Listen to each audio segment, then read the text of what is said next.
Hello everyone, welcome to my YouTube channel. Students, इस video में मैं आपको पॉलिटिकल साइंस में आने वाले मैप के बारे में है जो कुछ बताऊंगा। एक ही एग्जांपल को लेकर मैं पूरा मैप आपको बताने वाला हूं। ध्यान से सुनिएगा और साथ में इंडिया का मैप लेकर ज़रूर बैठिएगा। स्टूडेंट्स, सबसे पहले अगर हम पॉलिटिकल साइंस का मैप करना चाहते हैं तो हमें इंडियन जो पॉलिटिकल स्ट्रक्चर है, मीन्स जो स्टेट हैं, उनको समझना बहुत ज़रूरी है। आपको सबसे पहले स्टेट्स का पता होना चाहिए कि कौन सा स्टेट कहाँ है। हर स्टेट की लोकेशन, खासकर जो सेवन सिस्टर्स हैं, उनका आपको ज़रूर पता होना चाहिए, क्योंकि सेवन सिस्टर्स के बगैर बात बनने वाली नहीं है। ठीक है। चलिए हम क्वेश्चन पेपर में किस तरीके से मैप आएगा वो डिस्कस कर लेते हैं। ये आपका इंडिया का मैप रहेगा कंप्लीट, ये आपके क्वेश्चन पेपर में रहेगा। साथ में ये कुछ स्टेटमेंट भी रहेंगी। इन्हीं के बेस पर आपको मैप करना है। पॉलिटिकल साइंस में आपको मैप पर कुछ नहीं करना है, ठीक है। ये स्टेटमेंट केवल रीड करनी है, लेकिन आपका आंसर क्या रहेगा? आंसर आपका ये टेबल रहेगी, ये टेबल ही आपका आंसर रहने वाली है। और सेम तरह का जो मैप है ये 11th में भी आएगा और 12th में भी, दोनों ही क्लासेस के लिए हैं। और इससे रिलेटेड जो क्वेश्चंस हैं उनका, उसकी पीडीएफ का जो लिंक है वो मैं डिस्क्रिप्शन में डाल दूंगा। आप वहाँ से सभी स्टेटमेंट्स को देख लें, लर्न करें, राइट। और उसके बाद आपके लिए पॉलिटिकल साइंस का, चाहे वो 11th क्लास का है या फिर 12th क्लास का है, मैप बिल्कुल ईजी हो जाएगा। चलिए फर्स्ट एग्जाम्पल हम देख लेते हैं इसका। फर्स्ट क्वेश्चन है, a state where an organisation of Dalit Panthers was formed. A state where an organisation of Dalit Panther. Dalit Panther जो ऑर्गेनाइजेशन है वो किस स्टेट में फॉर्म किया गया था? इसका आपको आंसर पता होना चाहिए कि किस स्टेट में दलित पैंथर ऑर्गेनाइजेशन बनाया गया था। अगर आपको स्टेट पता है तो आप यहाँ पर स्टेट लिखेंगे, ठीक है।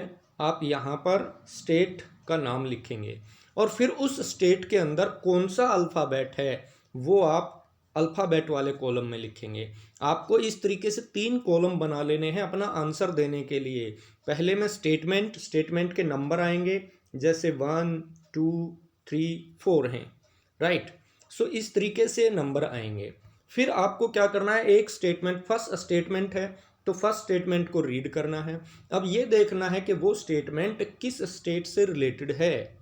देखिए यहाँ पर जो स्टेट आएगा फर्स्ट स्टेटमेंट के लिए वो रहेगा Maharashtra, right. The state where an organisation of Dalit panther was formed. तो जहाँ पर दलित पैंथर ऑर्गेनाइजेशन फॉर्म किया गया था वो स्टेट कौन सा था? महाराष्ट्र था। तो यहाँ पर आप महाराष्ट्र फिल कर देंगे और यहाँ पर उसके अंदर जो अल्फ़ाबेट है, अल्फ़ाबेट क्या है? बी। तो यहाँ आप बी अल्फ़ाबेट है जो वो लिखेंगे, ठीक है। तो यहाँ पर ये नहीं है कि आप स्टार्टिंग से यहाँ 1 2 3 4 डाल दिया स्टेटमेंट में, तो यहाँ आप अल्फ़ाबेट में ए बी सी डी डाल देंगे, इस तरीके से। ऐसे नहीं है।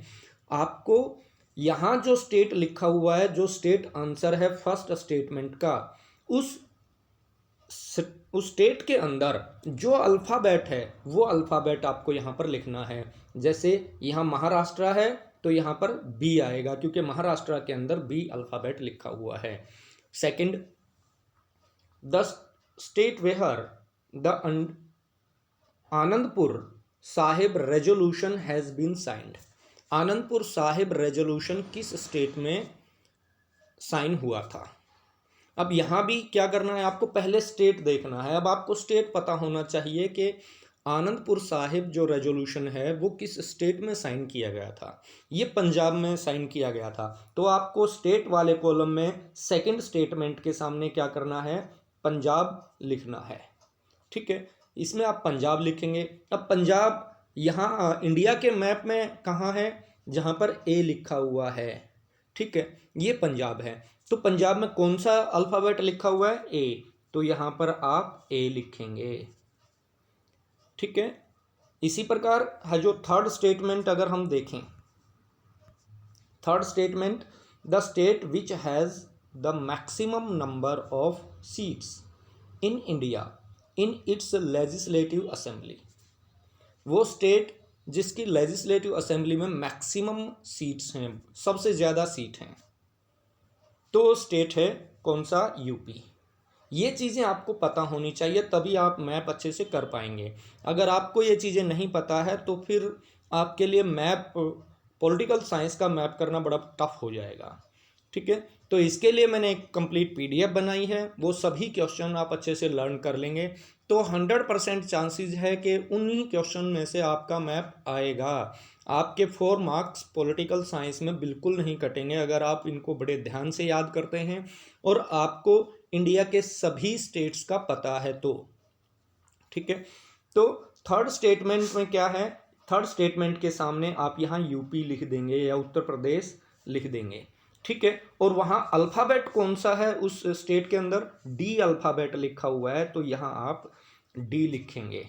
ठीक है, तो इस तरीके से आपको फोर्थ जो स्टेटमेंट है वो भी ऐसे ही करनी है। Article 370 has a special significance for this state of India.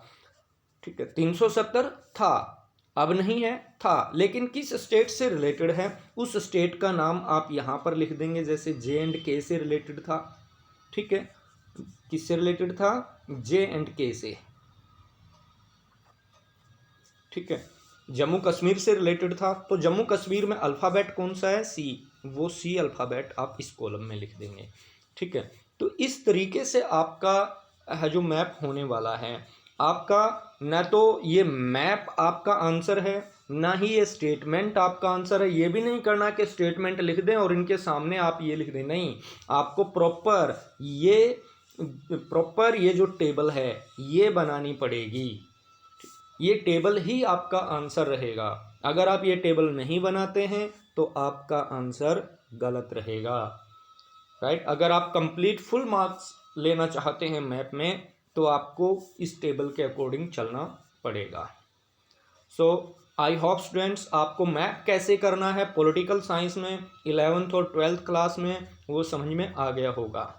ठीक है, फिर भी अगर कोई क्यूरी है तो आप कमेंट बॉक्स में जाकर कमेंट कर सकते हैं। Thank you, have a nice day.